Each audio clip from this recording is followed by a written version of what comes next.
Hello, I am Jordan Charles, creator, CEO, and writer for the projects and everything at JDMC Studios, here to talk about the making for my latest film, Get Back. More specifically, we're going to look at right now the very opening 3 minutes before the title card of this film, where we see our main character, Marmack, who is packing up his stuff and ready to flee the country away from where he's currently at with his girlfriend. But is all of a sudden given a strange phone calls, and there's some weird things going on. So he takes the time to deal with the situation, but there's people that show up to claim this artifact from him, so he has to call his friend to come and get him and pick him up. And of course it ends up with like a big action shootout type situation. Where I want to start off with right now is the very beginning here, where we see it's me playing the character, but you see me packing up my stuff and look at the phone and say, don't worry, we're gonna get out of here. In this sequence specifically, I've just really wanted to capture the set tone of what the rest of the film is gonna really look like, kind of, in a way. It's more solely about the idea. What are things to look like? What are things going to be like? What is the emotional beat I kind of want to give this film to have?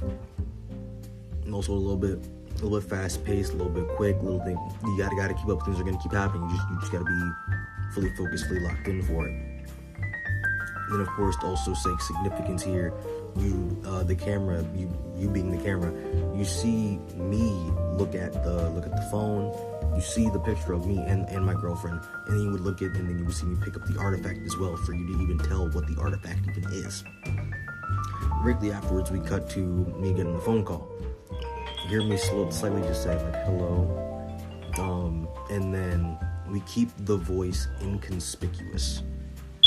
The person on the other side of the line, you don't see them, you don't know who they are, you don't understand who they are. It's just a singular ring on the phone. You can't even tell who they are. There's no image. Mr. Marmack, heed my warning.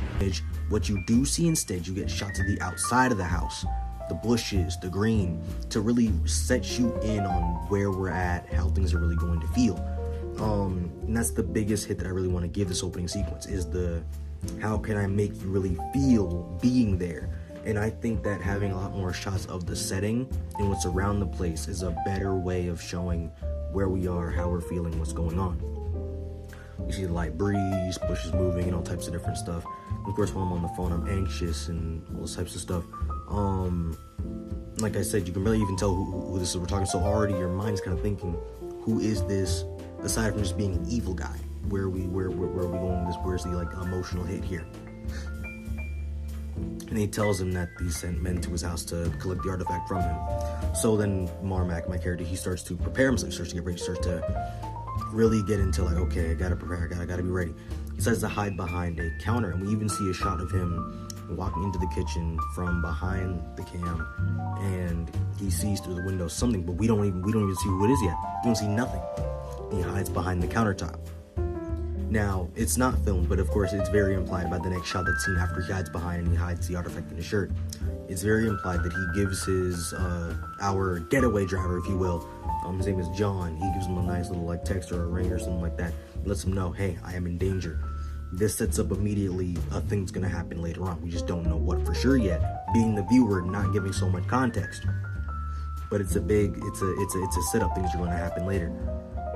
We then see outside these two guys banging on the door saying, let us in, let us in. They look armed, they look dangerous. That's not what I'm really so much about though. I'm not trying to really show you how dangerous these people are. I'm more trying to set up the tension that is due to build up to the action part of this of the sequence. The two bust through the door, right? Bust through the door, they start coming in, aiming their guns around the place. And eventually you see me, the camera looks up with me over the countertop to see them before I duck down. The camera still focuses on them walking through the house to find where I'm at. Then I take what I consider the most creative shot that I have shot in anything that I've done. This is the second thing, but still anything that I've done so far, which was I placed the camera in the fridge for one of the people to open. And when he opens the fridge, you see him like looking through the fridge, and then you see me from behind do this to the knockout. This was one of my most like craziest, most innovative. I was like, this is a crazy thing to do. I should probably like, you know, we're in a household. Let's go for it. And I really like the direction it takes for me to perform it and then do the knockout and everything to go along with it. Then of course you look afterwards. After taking him out, I take his gun and then I run out the door. The other guy that notices me, and then we run out. So more of a like, okay, we're in the action, we're getting to the action, is I run down the deck and then around the table and then close the table on me. The most iconic scene in this entire film, in my opinion. The most iconic scene, me running down and then pulling the table as like a guard. What was that?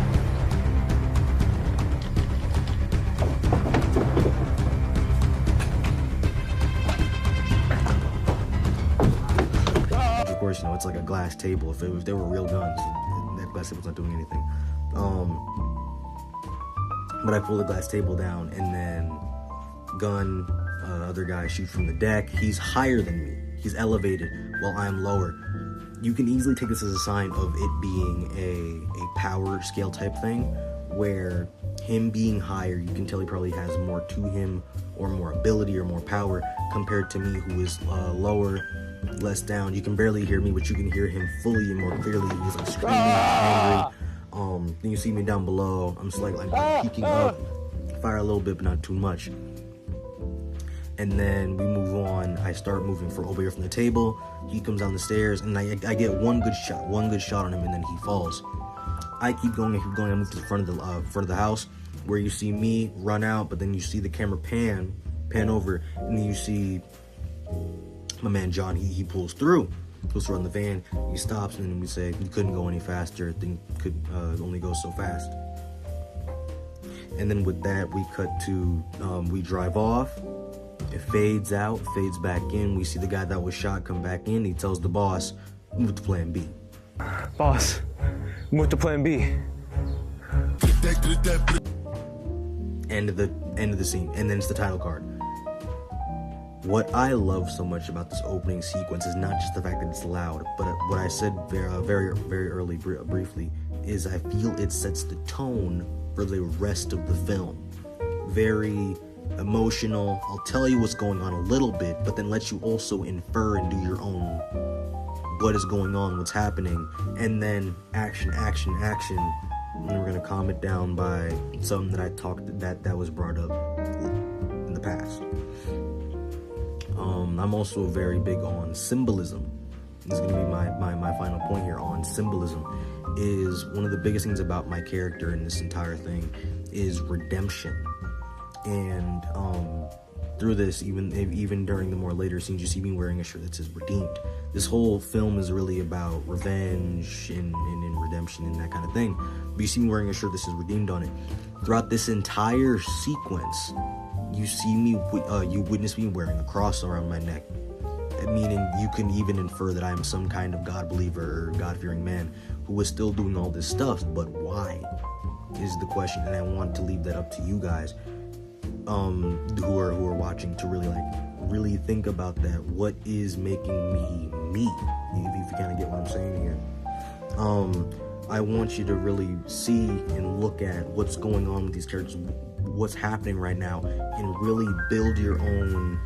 This is how I feel about them. This is what I'm thinking about them. Because this is another one of those films where you can't really tell who is the villain in the end. It's all up to interpretation. The tagline of the the tagline of the film is, "There's always an alternative." That's something I want anyone to remember and take away from that. There's always an alternative. You don't always have to do I have to kill this guy, or I have to do this, or I have to. There's always some other way to get around it.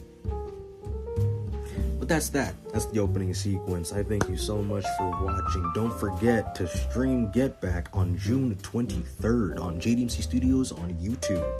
That's everything. Have a good one.